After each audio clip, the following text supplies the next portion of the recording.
गरुड़ पुराण की कथा आती है कि यमराज जी एक तोता को देख के हंस गए। तो तोता बोला कोई और हंस जाए तो बात बनेगी, यमराज हंस रहा है। तोते के मित्र थे गरुड़ जी, भगवान के वाहन। तो अपनी पहुंच लगाते हैं ना लोग, जब संकट में आते हैं तो अपनी पहुंच लगाते हैं, जैक लगाते हैं, हाथ पांव फड़ाते हैं। गरुड़ जी को कहा कि भैया तुम कैसे भी एक काम करवा दो। बोले क्या? ये यमराज जी मुझे देख के हंस गए हैं, मुझे लग रहा है अब मेरे जीवन के दिन 4 बचे हैं। तुम कैसे भी भगवान से कहकर के मेरी जो जीवन अवधि है उसको बढ़वा दो, क्योंकि मुझे पता है कि ये यमराज जी तभी हंसते हैं जब किसी को उठाना होता है। गरुड़ जी बोले भगवान से बाद में बात करूंगा, पहले तुम मेरे पास आओ, बैठो मेरी कमर पे। गरुड़ जी उड़ा करके उनको 7 समुद्र पार एक गुफा में ले गए और वहां भीतर ले जाकर के छोड़ दिया। बोले यहाँ रहो, यहाँ कोई नहीं आएगा, और ये 2-4-10 दिन यहीं बैठे रहना, सब ठीक हो जाएगा अपने आप।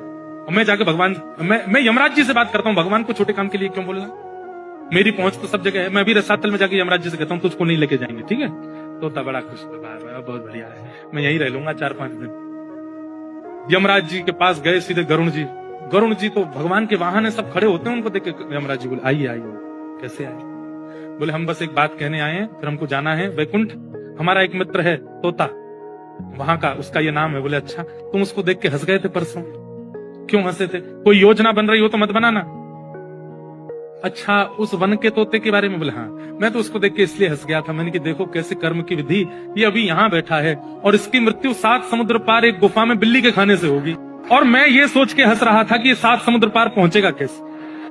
तभी यमराज जी बोले देखो देखो आ गया। पीछे देखा तो उस तोते की आत्मा आ रही थी, मर गया।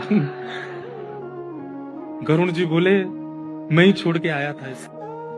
आप कौन से जन्म का अब भोग रहे हो आपको नहीं पता है भैया, वो नहीं टल सकती है। इसलिए प्रसन्न रहो, नाम जपो, कथा सुनो, खूब आनंद से रहो।